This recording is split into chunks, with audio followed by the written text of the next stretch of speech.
interwebs. Come on in. Infinitely in perpetuity. You can never take it down once it goes up.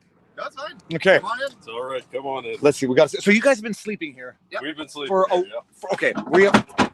No worries. Knock someone sick. Okay. You're gonna show. This is van life, people. Van life, I hear on YouTube, is very popular these days. So how are you doing it? First of all, where are you guys from? We're from Alberta. Yep. Medicine Hat. Yeah, this is my brother-in-law. We're running a Facebook page called The Crackpot Farmer, and we're just trying to be a source of information for people, and it all happens in here. Audio's good, people. That Facebook page was The Crackpot Farmer. I assume that's 3 words? Yep. This is actually kind of amazing. This is a converted tool. Utility trailer, yeah. Okay, and so you've been here. We haven't spoken yet, have we? I met you yesterday in the crowd, actually. Did we do it? We didn't do an interview. Okay, good. So this is, I'm going to do a 360 because this is sure. Totally cool. Okay. Cooking. You don't you cook outside. You can't cook in here. No, we cook in here. Okay, and then you got. I mean, so look, it is officially, I would say 6 feet. Okay. How? So what's been going on? Tell us what's been going on for the last couple of days. He's much better to answer all this. I mean, he's pretty well connected. Well, we've fallen into being well connected. I started my Facebook page just to keep track of what happens on my family farm, and then I just started putting videos of our trip over here, and it exploded. And so what we've been doing, because we're so close to the action, like we're literally, I could throw a snowball and hit the war monument from here. Don't do that. That would be vandalism. It's a joke. It's a joke. Sorry. So what's been happening is people from home message us and say, hey, we heard that the monument was vandalized. So 2 minutes, we can run out and take a picture and show them. And so since then, people have been asking more questions of what's going on. So we're giving updates on like the fuel situation, how people can give money, what things we need, how people can help, how to get up here, and putting out fires like, the police arrested everybody last night, we're all in jail, those kinds of things. So we're just putting out fires. We get leads that say, there's a whole pile of convoy over here, so we walk over there and go and see, and we just try to get factual information out. We're not trying to politicize, just basic facts. This is what's happening, this is not what's happening, this is what we need, what we don't need. And we spend all day on our phones and searching down leads. That's all that we do. I suggest you start a YouTube channel if you haven't already done it. But the question was of the vandalism of the monument. Rumor, or what was any element of truth to that? So are you talking Terry Fox or War Memorial? Let's do War Memorial first. Okay, War Memorial. There was a young lady filmed standing and cheering on top of the Lone Soldier Memorial. She was told to get down. She got down. Media blew up, said we had desecrated the monument. Us, the convoy. She was just a local person who would come up to kind of party, celebrate. Was she inebriated? There's a good chance. Okay. We don't know for sure. They are looking to identify her, but they don't really know yet. Not part of the convoy, though. Not part of the convoy. As far as we know, she is probably a local. We haven't confirmed that, of course. Nobody Just has. A supporter. Nobody is ID'd. Can I ask? I'm going to ask an indiscreet question. Was she a homeless person? No. Okay. No. So not homeless. Not homeless. There is a good. My opinion is she's probably from Quebec, only because they were under such hard restrictions, as you know, David. Yep. Still living it. Yeah. So when we arrived, and this became just a free place within the barriers that anyone can come, you're safe, you can celebrate. The Quebecers just came across and they just started dancing, right? I mean, it's like a bad case of Footloose over there. Well, I mean, it is. If you're superstitious, you don't let your dog, urinate on a monument. You don't climb on a monument, even for good reasons. It is not respectful. Whether or not it qualifies as what we would typically consider to be vandalism, separate issue. That was the extent of it with the war monument. There was urine. That was the extent. After that, a guy from Edmonton, he actually spent 3 nights, 3 days sitting on a hockey bag, banging away on a drum, protecting the war monument until the city decided they should do something because it wasn't dirty enough. Maybe, I don't know. He cleaned it up, so they came in, put the fence up that you see now, and that's it. All right, Terry Fox. I've gone over the Terry Fox. It's a joke. It's a joke. It's a joke. But the war monument. So now that guy Jay, who was watching the monument, they're in the trailer in front of us. There's a camera watching the monument 24/7. They have it on video the whole time. So if anything ever happens, they've got it. They're watching it. Amazing. And Now, getting into the accommodations here. So you're sleeping, both of you, one on top, one on the bottom. Yep. This is a bunk bed. You guys are taller than me. That bunk bed might be short enough for me. I think your feet have to be hanging off. Nope. The edge. They're 6 feet long. We fit. 6 We foot, fit. 6.5 feet long. How much you been sleeping tonight? Oh, we were sleeping fully. Yeah, I think I got 10 hours the other night. The first night in Regina, it took us 2 hours to get the furnace fixed at 1 a.m. At minus 30. That was cold, and didn't sleep much that night. The next night we had a semi truck right outside our door there. It was really loud, but now like we just sleep through horns and everything, and we sleep very well. Was it so the first 4 days it was honking incessantly day and night? Not all night long. No. We usually found probably the first night, or especially weekends, it'll go to midnight. Fireworks, people celebrating, dancing. There's always a dance party going on. So yeah, there was lots of celebration on the weekends. During the day, truckers get tired. We can't be awake 24 hours as well. So guys, they turn off around 11 o'clock. They'd start honking again about 7:30 in the morning. So. I had a question. Let me remember what the question was. Throughout the night, yes and no. You will hear honking actually through the night, and it's usually people driving by honking and giving us the finger. that much I've seen actually, and that's when they honk out of frustration. It also sounds like a honk of support. Yeah, very much so. Okay, now what do you both do for a living?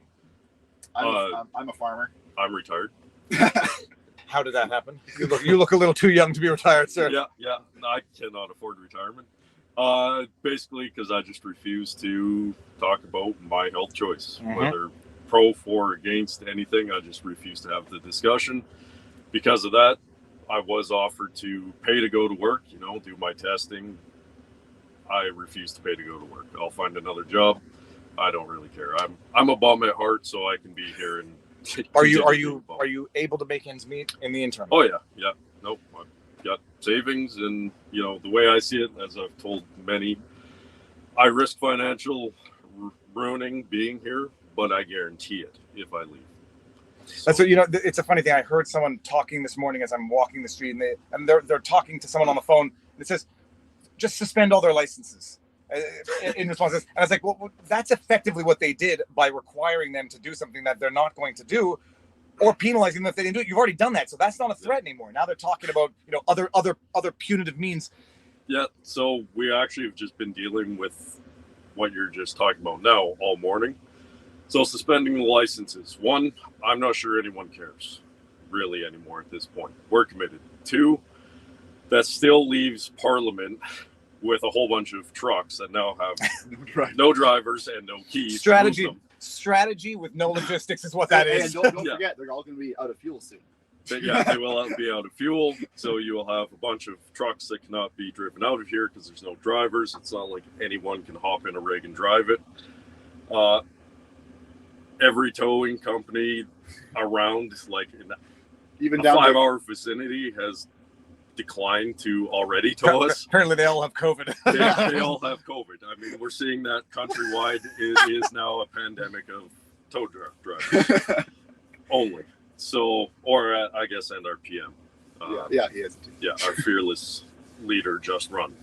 So, yeah, no matter what they do, I mean, there's rumors of, complete blackout here, and we're all going to be arrested. That still leaves all the trucks on Parliament. So that they still have to tow. Tow, and nobody here to tow them. So that really doesn't change much. There's already an injunction, so they can't complain about noise now. So yeah, it leaves a stalemate. And of course, we have tons of other people around this country that are so angry and ready to hop in their vehicles on a moment's notice and drive out here.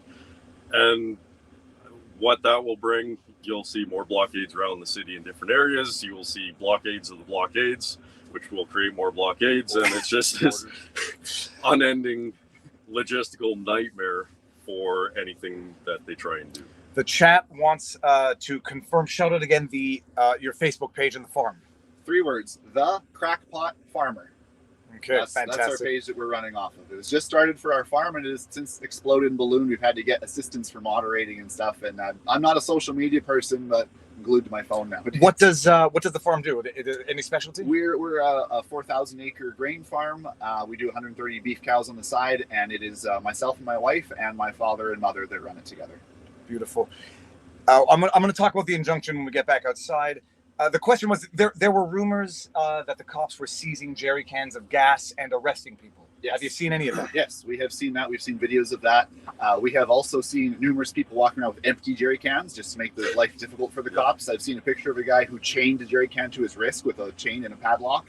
And we have watched supplies march up this hill all day, right past the cops. There's so much and so many of them that there's more people than there are there's cops. very, very poor enforcement of that rule. Very poor. Do you get the impression the cops don't want to enforce it because some of them yes. might? Definitely. I mean, yesterday I talked to an officer. He was more than willing to arrest anyone from the age of 12 and up.